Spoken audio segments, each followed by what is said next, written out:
नमस्कार शेतकरी मित्रांनो, माझं नाव अश्विन मोहनजी बावनकुळे, राहणार बाबुरवाडा, तालुका पारशिवनी, जिल्हा नागपूर, राज्य महाराष्ट्र। आज मी सरोवर ॲग्रोटेक या कंपनीकडनं बोलतोय। आज मी माझ्या मित्र धीरज गोमकाडे यांच्या शेतामध्ये आज उभा आहे।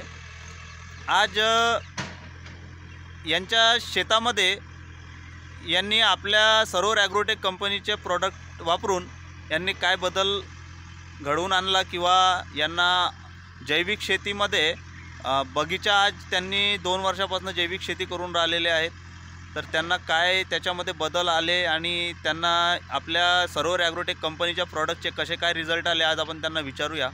तर नमस्कार धीरज भाऊ। नमस्कार। आपण आपला थोडा परिचय द्या। माझं नाव धीरज गोमकाडे, मी इथलाच भागीमारी या गावाचा आहे, तालुका पारशिवनी आणि नागपूर जिल्ह्यात राहणार। बरं, तर धीरज भाऊ, तुम्ही आपल्या सरोवर ॲग्रोटेक कंपनीचे कोणते कोणते प्रॉडक्ट वापरलेले आहेत? जी माझा मित्र एका कंपनीमध्ये त्यांची फ्रँचायझी घेतली आहे, तर सरोवर ॲग्रोटेक या कंपनीचे आम्ही एस डर्मा त्याच्याकडूनच प्युअर ऑर्गॅनिक फॉर्ममध्ये, लिक्विड फॉर्ममध्ये जो दिला आहे त्यानेच परिचय झाला, तेव्हाच त्याच्याकडून आम्ही घेतलेत। त्याचप्रमाणे आम्ही डॉक्टर सरोवर हा पण माझ्याकडे संत्र्याच्या बगीचा आहेत, जवळपास 2-2.5 वर्ष झाले आहेत, तर त्याच्यासाठी आम्ही सरोवर ॲग्रोटेकचे हे सॉईल चार्जर आणि ॲक्टिवेटर हे आम्ही त्यांच्याकडूनच घेतले आहेत।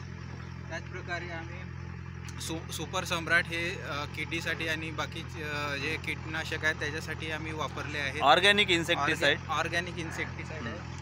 त्याचप्रमाणे निमाकरंज हे पण त्याच्यासाठी वापरलेले आहेत। ऑल इन वन कीटकनाशक आहे ते, बरोबर। तर तुम्ही हे सगळे प्रॉडक्ट 2 वर्षापासून वापरत आहात, तर आज तुमचा जो बगीचा आहे हा 2-2.5 वर्ष झालेला आहे, बरोबर? तर तुम्हाला याच्यामध्ये काय बदल घडून आला? यात ऑर्गॅनिक, प्रथमतः ऑर्गॅनिकचा जे यूज आहे आम्ही वापर करत आहे, तर ऑर्गॅनिक हे शेतजमिनीसाठी हे उपयुक्त आहेत केमिकलपेक्षा पण, आणि जे रासायनिक खते आहे त्याच्यापेक्षा हे जमिनीला थोडे उपयुक्त ठरणारे आहे। हां, म्हणजे आज बघतोय की आपण जसं रासायनिक शेतीमुळे आज जमीन खराब झालेली आहे किंवा झाडांची जे एज आहे ते कमी झालेली आहे, तर आपण ऑर्गॅनिक शेती करून किंवा जैविक शेतीकडे वळून आज आपण आपल्या बगीचाला पण त्याची एज आपण वाढवू शकतो किंवा आपल्या जमिनीचा जे पोत आहे, पीएच आहे ते पण बॅलन्स होईल, आपली जमीन भुसभुशीत होईल आणि जमिनीचा जो मित्र आहे